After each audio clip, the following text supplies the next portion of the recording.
అందరికీ నమస్తే. నేను మీ అశోక్ వేముల. నేను గత నెల 25వ తారీఖు జూను 2024లో మన స్థానిక రామగుండం కార్పొరేషన్లో నేను కొంత సమాచారం కోసం ఒక 2 దరఖాస్తులు చేసుకోవడం జరిగింది. అయితే నేటికి దాదాపుగా 40 రోజులు గడుస్తున్నప్పటికీ కూడా ఇంతవరకు ఆ సమాచారం ఇవ్వలేదు.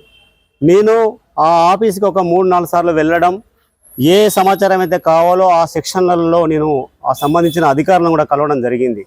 కానీ వారు రేపిస్తాము, మాపిస్తాము, ఆ సార్ లేడు, ఈ సార్ లేడు అని చెప్పి తింపిస్తూ ఉన్నారు. ఈ రోజు వరకు కూడా ఆ సమాచారాన్ని ఇవ్వలేదు. ఇవాళ మున్సిపల్ ఆఫీస్లో ఆర్టీఐ కింద ఏదైనా సమాచారం అడిగితే వాళ్ళు 30 రోజుల లోపల, అంటే దరఖాస్తు చేసుకున్న మొదటి రోజు కూడా సమాచారం ఇవ్వాల్సిన అవసరం ఉంది. కానీ 30 రోజులు గడుస్తున్నా కూడా సమాచారం ఇవ్వకుండా మరియు అక్కడికో ఇక్కడవో అని చెప్పి తింపిస్తూ నానా ఇబ్బందుల పాలు చేస్తున్నారు. ఈ మున్సిపల్ అసలు అడ్మినిస్ట్రేషన్ ఉందా లేదా, అసలు సమాచార హక్కు చట్ట స్ఫూర్తిని వాళ్ళు పాటిస్తారా పాటించరా అనేది వాళ్ళ తెలియని పరిస్థితి. అంటే ఈ సమాచారం ఏదైతే ఉందో ఇది జనరల్ సమాచారం. దీనిలో ఏమో 50 ఏళ్ళ కిందో, 60 ఏళ్ళ కిందో, 30 ఏళ్ళ కిందో అడిగి వాళ్ళ పాత ఫైల్ని బూజు దులిపి ఇచ్చే సమాచారం అయితే కాదు. జనరల్ సమాచారం ఇది. ఈ చిన్న సమాచారాన్ని కూడా ఇవ్వడానికి 1 రోజు 2 రోజులు సరిపోతుంది.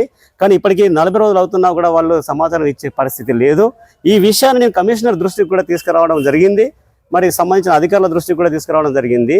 అయితే సమాచార హక్కు చట్టం ప్రకారం 30 రోజులలో వీళ్ళు ఇయ్యనట్లయితే మరి అప్పీల్కి కూడా వెళ్ళవచ్చు. అప్పీల్కి వెళ్తే అక్కడ ఒక 30 రోజుల సమయం ఉంటుంది. అక్కడ కూడా ఇవ్వకపోతే మరి స్టేట్ కమిషన్ దగ్గర కూడా వెళ్ళవచ్చు.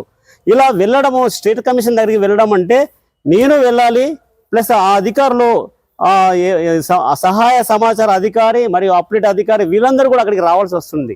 వీళ్ళందరూ కూడా అక్కడికి రావాలి అని అంటే వాళ్ళ జీతాలు ఒకరోజు విలువ ఎంత ఉంటుందో మీరు ఆలోచన చేయండి.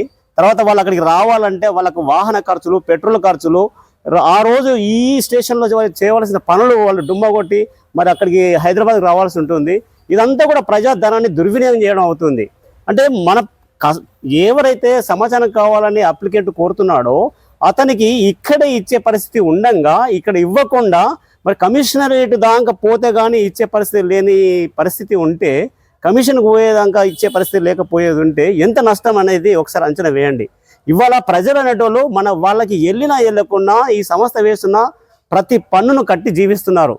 మరి ఇట్లాంటి సొమ్ముతోటే వాళ్ళ జీతాలు, వాళ్ళ టీఏ అన్నీ వెళ్తూ ఉన్నాయి. మరి వాళ్ళు చేసే పని చేయకూడని పనులు చేస్తూ ఉంటే ప్రజాధనం దుర్వినియోగం అవుతుంది. కాబట్టి నేను ఈ సందర్భంగా ఈ యొక్క మున్సిపల్ అధికారులను కోరేది ఏంటంటే, ఎవరైనా కూడా మీకు సమాచార హక్కు చట్టం కింద ఆ సమాచారాన్ని అడిగిన అప్పుడు మీకు ఒక 30 రోజులు అనేది అది ఎక్కువ సమయము, ఆ సమయం లోపల మీరు ఇచ్చి తీరాల్సిందే అని చెప్పి ఈ సందర్భంగా నేను కోరుతా ఉన్నాను. నేను కోరినటువంటి ఈ సమాచారాన్ని మీరు ఇంకొక వారం రోజులలో ఇవ్వగలని చెప్పి నేను మరి మిమ్మల్ని రిక్వెస్ట్ చేసుకుంటున్నాను. ఇవ్వని పరిస్థితిలో నేను స్టేట్ కమిషన్ వరకైనా నేను వెళ్తాను, నాకేం ఇబ్బంది లేదు. ఎక్కడికైనా నేను వెళ్ళి ఈ సమాచారం సేకరిస్తాను. ఈ సమాచారం ఇచ్చేంత వరకు నా పోరాటం కొనసాగుతూనే ఉంటుంది. కాబట్టి ప్రజలారా, మీరు ప్రజల సొమ్ముని దుర్వినియోగం చేయకండి. వాళ్ళకి వెళ్ళకుండా కడుతున్నటువంటి ఆ ట్యాక్సీల ద్వారానే మీ యొక్క జీతాలు వస్తున్న సంగతి మీరు మరవకండి. ఈ విత్ ఇన్ ద టైంలో సమాచారాన్ని ఇచ్చి సహకరించాలని చెప్పి ఈ సందర్భంగా నేను కోరుకుంటున్నాను. నమస్కారం. నేను నీరజ్ శంకర్, రామగుండం నియోజకవర్గం నుండి ఎమ్మెల్యేగా కాంటాక్ట్ చేశాను. ఈరోజు ఇక్కడ రామగుండంలో అనేక సమస్యల మీద పరిష్కారానికై కృషి చేయాలనే ఆలోచనతో ఎమ్మెల్యేగా పోటీ చేసే బరిలో అప్పుడు ఉండి ఈరోజు సమాచార చట్టం కింద మహానుభావులు ఎంతోమంది పెద్దవాళ్ళు అనేక పోరాటాలు చేసి సమాచార చట్టం హక్కును సాధించడం జరిగింది. అయినప్పటికీ కూడా ఈ ప్రభుత్వాలు సమాచారాన్ని ప్రజలు అప్లై చేసుకున్నటువంటి వారికి సరైన టైంలో ఇవ్వకుండా ప్రజలను అనేక ఇబ్బందులకు గురి చేస్తున్నారు. ఈ పోరాటాల ఫలితం కనిపించట్లేదు కనుక ప్రభుత్వాలు, ప్రజాప్రతినిధులు, అధికారులు వెంటనే స్పందించి సమాచారం అడిగినటువంటి వారందరికీ సమాచారము సరైన సమయంలో అందించి ప్రజలకు సహకరించాలని ఈరోజు ప్రభుత్వ అధికారులను, పాలకులను కోరుచున్నాము.